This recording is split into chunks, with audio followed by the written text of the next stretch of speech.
Hey, my name is Andrew Hallam. I'm the author of Millionaire Teacher and Millionaire Expat. Many people wonder, with especially today's stock market volatility, whether they should be investing now. If you'd inherited a lump sum, whether to invest it today, or if you have money that you could possibly be putting into the markets every month on a consistent basis, should you be doing that?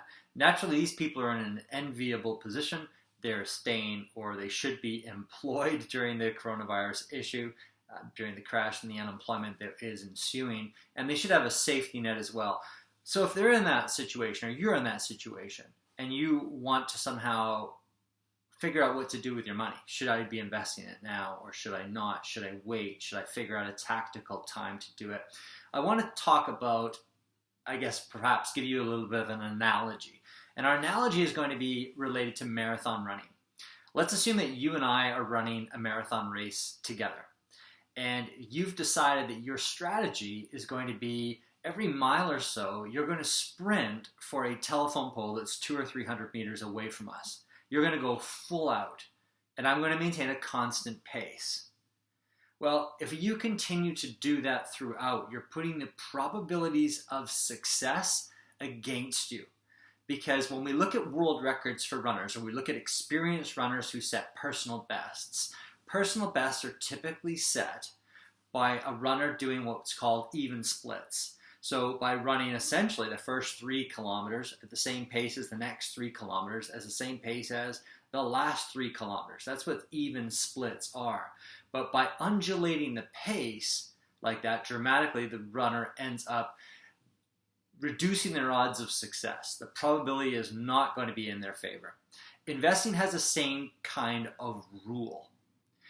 It's time in the market, not necessarily timing the market. And this can be quite frightening during the volatile period that we're in right now. You might have an inheritance, and you may wonder, should I be investing this as a lump sum? Or perhaps you do have a job, you regularly invest monthly, but you're really concerned because of the market's volatility. I can tell you what I would do. For me, personally, I want to put the odds in my favor. I've been investing in the stock and bond markets for 31 years. And I know that the probabilities of success are far higher if I can maximize the amount of time that my money is in the stock market. So if I inherited $5 million today, I would invest all of that money tomorrow in a diversified portfolio of low-cost index funds or ETFs.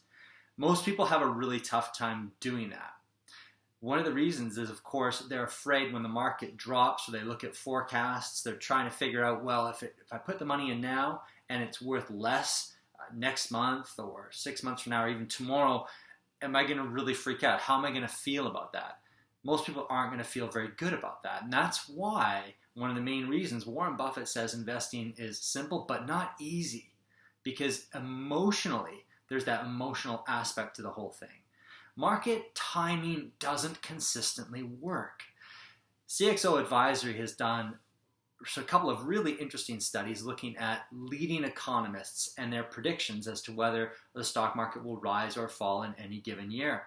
They found that they were accurate, those economists were accurate about 46% of the time. But the stock market rises on average about 67% of the time. So they dramatically underperform. If they were to act on their predictions, they would dramatically underperform someone who just keeps their money in the market at all times or continues to add money to the market as they have it. We can see the example with hedge funds. The CFRX index of hedge fund returns has underperformed a globally diversified portfolio of index funds since about 2001. Every single year. This is what's fascinating about it. Even if we were to deduct the fees that the hedge fund managers are charging, they still underperform a globally diversified portfolio of ETFs. This is a shocker. This is something that so many people don't understand or don't recognize.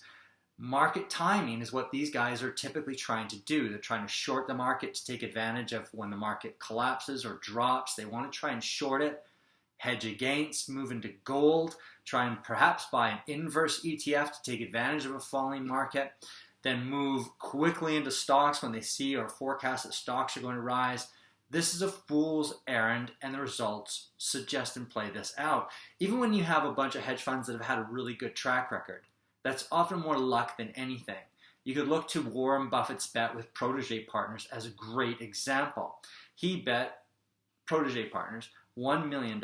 They call it the $1 million bet. It was actually $500,000 aside. The winner would take all and then donate it to their favorite charity. But he bet that a series of hedge funds would not outperform an S&P 500 index over the 10-year period ending 2018. The bet started in 2008. So it started January 1st, 2008, which would have been the great time supposedly for anyone who could predict when or how stocks would drop, because stocks dropped dramatically in 2008. But the hedge funds looked silly. So silly, in fact, that even if we deduct all of their fees, the S&P 500 and indeed a globally diversified portfolio of ETFs absolutely trounced them. Index fund investors do the same thing. Investing in a portfolio of indexes is easier in the United States than anywhere in the world because you can set up with Vanguard such that your money comes out every single month. It's not like buying ETFs where you have to manually make those purchases. Despite that, from 2003 to 2018, a portfolio of index funds or people that invested in index funds typically underperformed the very funds that they owned by about 2% per year because they speculated. They went through some volatility in 2003. Again, they went through volatility in 2008 and 2009. They held back when they shouldn't have been holding back. If the market would have earned you a return of, let's say, 8%, and you were adding money to the market during that time period, you really should have earned those returns unless you held back and unless you tried to speculate. Speculating doesn't work. If somebody gets lucky once, and here's the biggest risk, let's say you get lucky and you say, the coronavirus, I know what's going to happen. Stocks are going to drop. Well, you don't know what's going to happen. In retrospect, it always looks smarter. When you look through the rearview mirror, it always looks so obvious.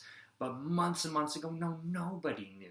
If they did know, tactical asset allocation funds would have been able to take advantage of that. But they too, that have smart fund managers at the helm, smart analysts with their thumbs on the economy, on interest rates, on market news, they should have been able to shift the assets of their tactical asset allocation funds such that they would have outperformed a globally diversified portfolio of ETFs. But as I talked about in a similar video or a video I posted last week, that wasn't the case.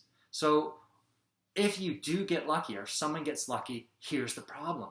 They're going to walk back into the casino whereby the odds are stacked against them. They will try it again. So how do you increase the odds of investment success? You invest as soon as you have the money. I hope this was helpful. Thanks very much.